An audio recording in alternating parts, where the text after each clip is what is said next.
Assalamualaikum warahmatullahi wabarakatuh. Warobina Isa Al-Masih. Shalom Besem Hamasiah. Salam damai dalam nama Tuhan kita Yesus Kristus. Saudara, saya Muslim dahulu, 41 tahun saya hidup sebagai seorang yang percaya dengan keyakinan saya yang lama. Dan saya kuliah di perbandingan agama, jurusan Usuluddin.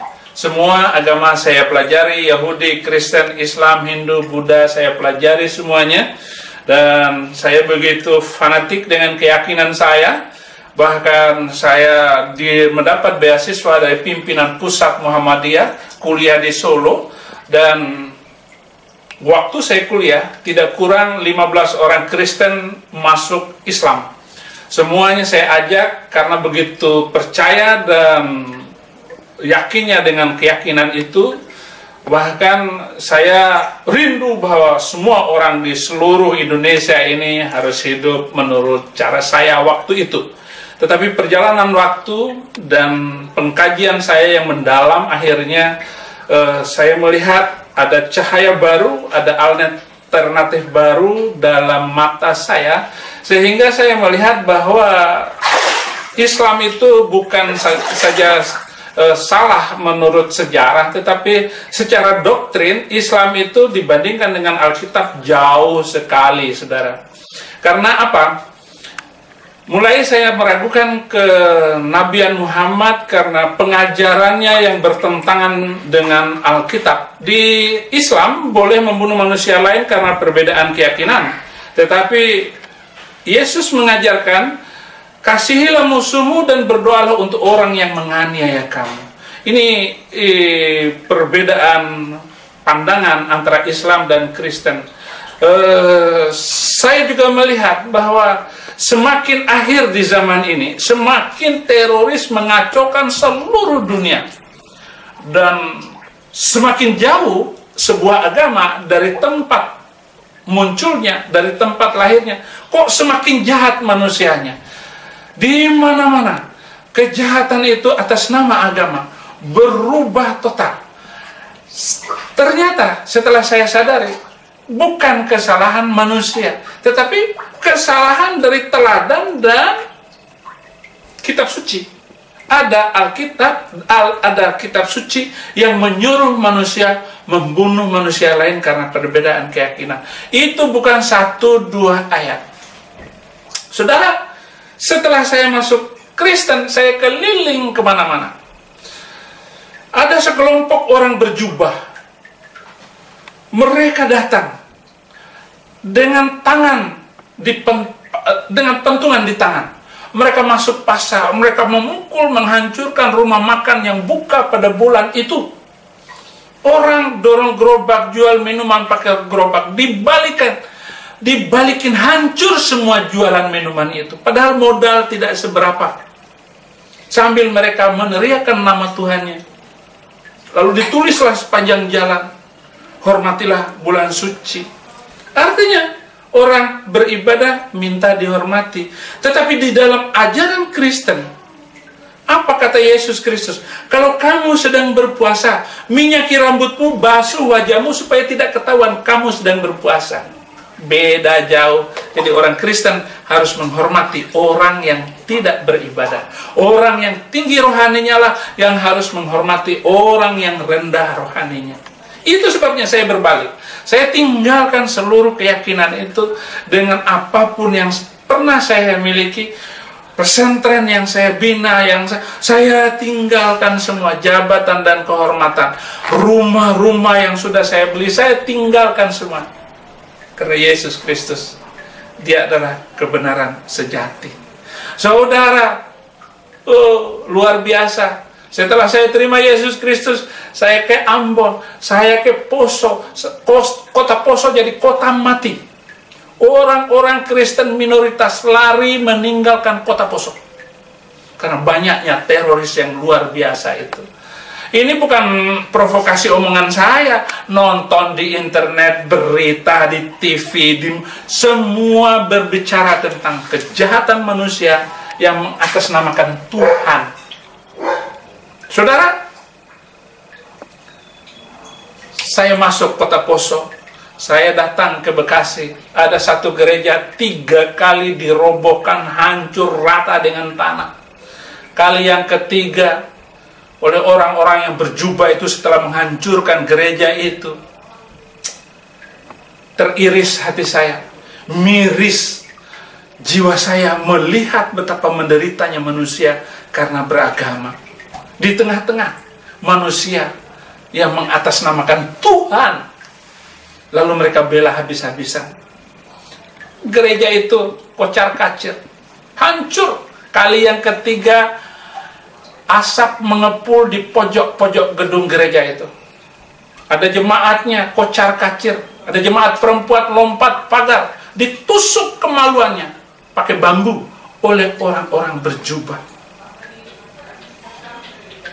Tak lama kemudian, gembala gereja itu, setelah orang-orang berjubah lari meninggalkan, entah datangnya dari mana, meninggalkan gereja yang sudah hancur itu, gembalanya bilang, Tuhan Yesus, sudah 3 kali gerejamu dihancurkan, rumahmu dihancurkan, telah selesai pelayanan saya Tuhan.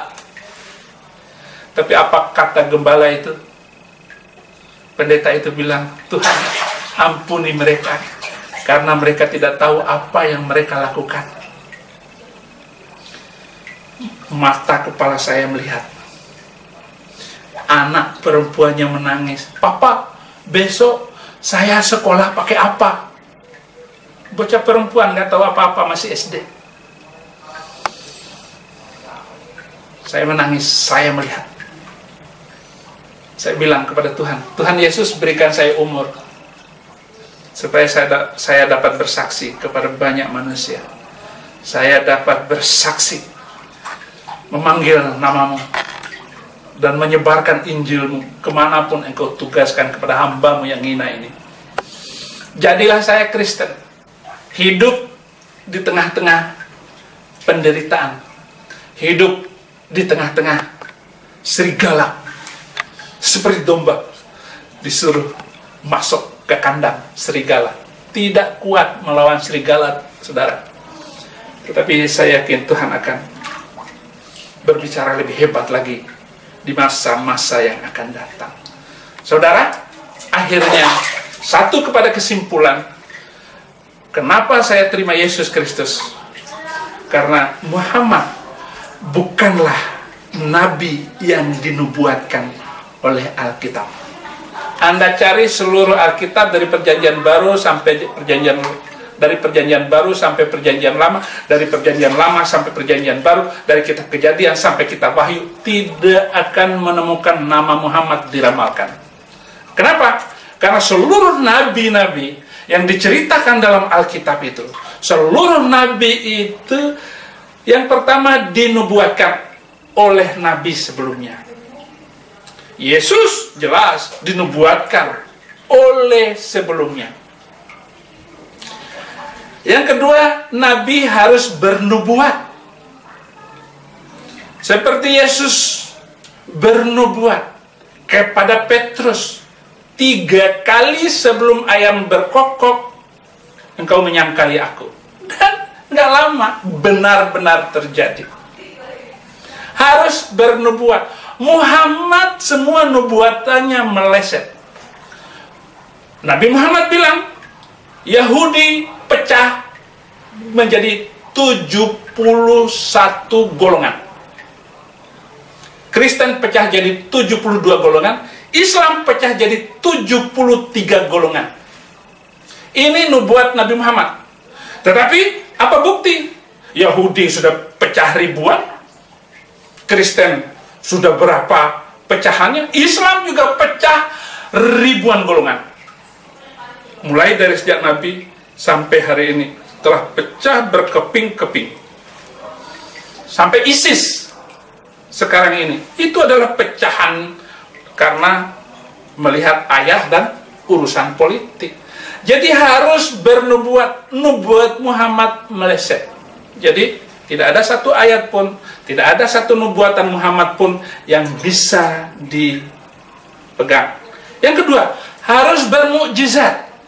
Mukjizat ini bukan urusan diizinkan oleh Allah atau tidak. Karena seorang nabi utusan Allah pasti membawa bukti mukjizatnya. Misalnya, Yesus membuat burung dari tanah liat.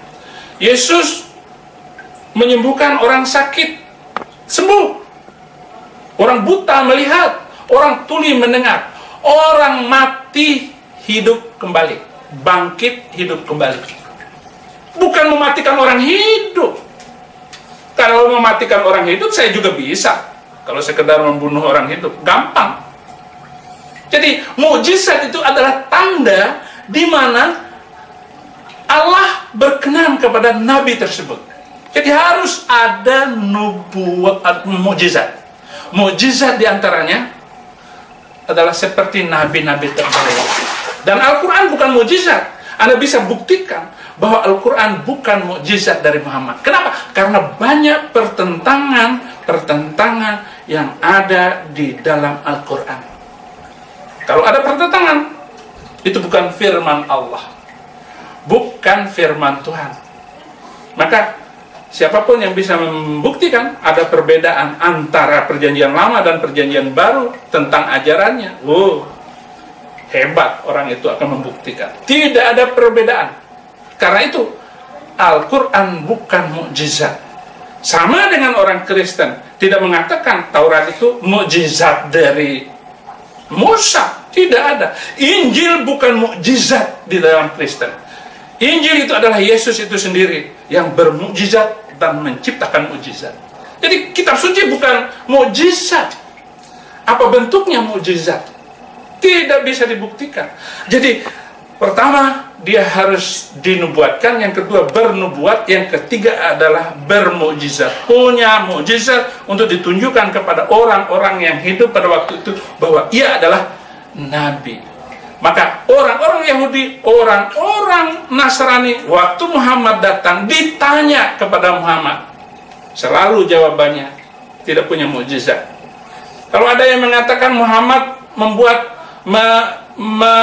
bermukjizat bulan dibelah dua, sampai sekarang bulan tetap satu, walaupun itu hadis sahih benar, tetapi bertentangan dengan apa yang dikehendaki oleh Alkitab. Bertentangan, berarti itu bukan mukjizat. Tidak ada mukjizat. Semua ceritanya cerita, tidak ada saksi yang menguatkan, apalagi harus disaksikan. Yang keempat, seorang nabi harus disaksikan oleh nabi lain. Sehingga kalau dia melakukan kesalahan, nabi itu akan menegur orang tersebut bahwa ajaran kamu salah, ajaran kamu menyimpang. Oleh karena itu kamu harus kembali, kamu harus bertobat, hai nabi. Atau memang itu nabi palsu. Muhammad tidak ada saksi nabi. Tidak ada nabi lain yang menyaksikan Muhammad sebagai nabi. Nah, semua nabi dalam perjanjian lama dan perjanjian baru, ada nabi lain yang menyaksikan minimal satu nabi bahwa dia punya mukjizat, bahwa dia bisa bernubuat, bahwa dia memang dinubuatkan, bahwa hidup dia adalah hidup sesuai dengan apa yang diperintahkan oleh Tuhan. Yang kelima, syarat seorang nabi, dia harus dari Bani Israel. Dan Muhammad bukan Bani Israel. Muhammad bukan Bani Israel. Dia adalah Bani Arab. Itu sebabnya Muhammad bukanlah seorang nabi. Tapi memang ajaran itu sudah terlampau cepat menyebar kemana-mana. Dan kuncinya adalah karena pedang.